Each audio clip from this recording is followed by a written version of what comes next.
Hello good morning friends. வாங்க இன்றைக்கி நம்ம பார்க்க போகிறதுங்க சூப்பரான ஒரு கல்யாண வீட்டு பொங்கலுங்க.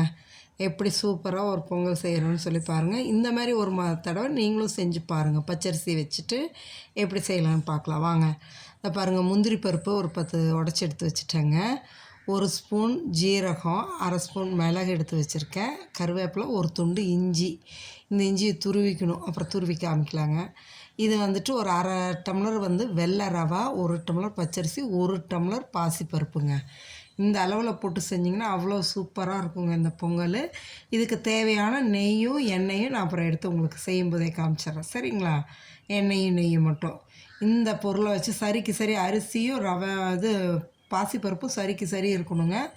ரவை ஒரு 1/2 டம்ளர், இதை வச்சு தான் செய்ய போகிறோம் பாருங்கள். இப்போ நல்லா பருப்பை நல்லா கழுவி தண்ணி கொதித்ததும் தனியாக போட்டு பருப்பை வேக வைக்கிறோங்க. அதை ஒரு பக்கம் பாசிப்பருப்பை ஒரு பக்கம் வேக வைக்கிறோம் தனியாக கழுவி போட்டு.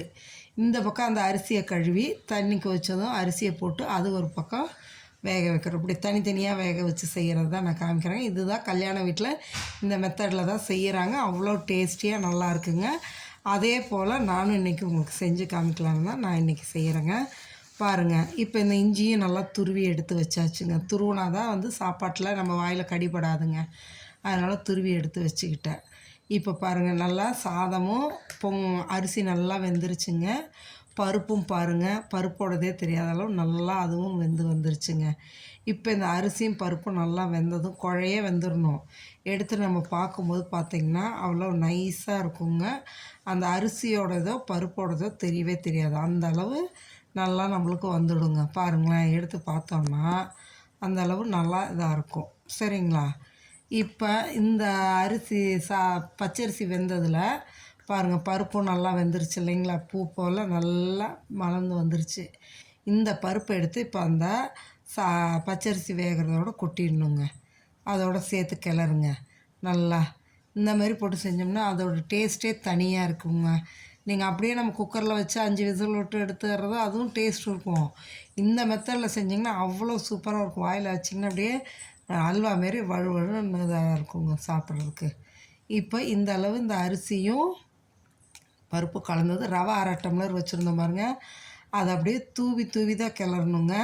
ஒட்டுக்கா போட்டு கிளறிடக்கூடாது. கொஞ்சம் கொஞ்சமாக எடுத்து இப்படி தூவி அப்படியே கிளறி எடுத்துட்டிங்கன்னு வைங்களேன். இந்த இடத்துல என்ன பண்ணுன்னா ஃப்ளேமை ஃபுல் சிம்மில் வச்சுடுங்க.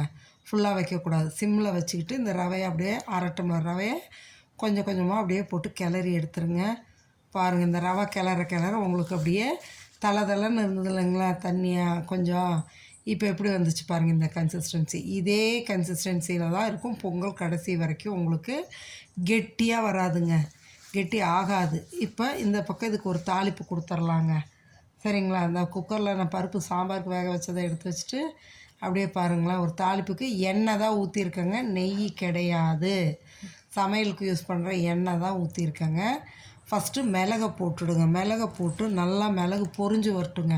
பொரிஞ்சதுனா தான் நம்ம வாயில் கடிப்படும்போது மொறுமொறுன்னு இருக்கும், காரம் தெரியாது.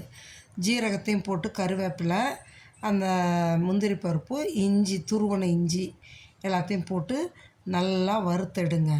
நல்லா கோல்டன் ப்ரௌன், அந்த முந்திரி பருப்பு கோல்டன் ப்ரௌனில் வர அளவுக்கு வறுத்தெடுங்க. எண்ணெய் ஊற்றி தாங்க, இந்த அளவு எண்ணெய் ஊற்றினா தான் இந்த பொங்கலுக்கு நல்லா இருக்குங்க. அவ்வளோ டேஸ்ட்டாக இருக்கும், சரிங்களா? கொஞ்சோண்டு ஒரு பிஞ்ச் மஞ்சத்தூள் போட்டுக்குங்க. கொஞ்சோண்டு பெருங்காயத்தூள் போட்டுக்குங்க. ஏன்னா பாசிப்பருப்பு போட்டிருக்கோம், அதனால் பெருங்காயத்தூள் கொஞ்சம் போட்டு நல்லா கிளறுங்க. கிளறி இப்போ இதை எடுத்து அந்த இதில் போட்டுருங்க. போட்டு நான் இதில் உப்பு போட்டு கிளறிட்டு அதை உங்கள்கிட்ட சொல்ல விட்டுட்டேங்க. பருப்பும் அரிசி எடுத்து போட்டு ரவை போட்டோம்லங்க, அப்போ உப்பு போட்டு கிளறியாச்சு, அதை சொல்ல விட்டுட்டேன், சரிங்களா? இப்போ இது நல்லா இதுக்கு தேவையான உப்பும் போட்டாச்சு. நம்ம இதை அந்த தாளித்ததையும் எடுத்து கொட்டி பொறுமையாக கிளறுங்க. அடியெல்லாம் பிடிக்காதுங்க, அவ்வளோ நல்லாயிருக்கும்.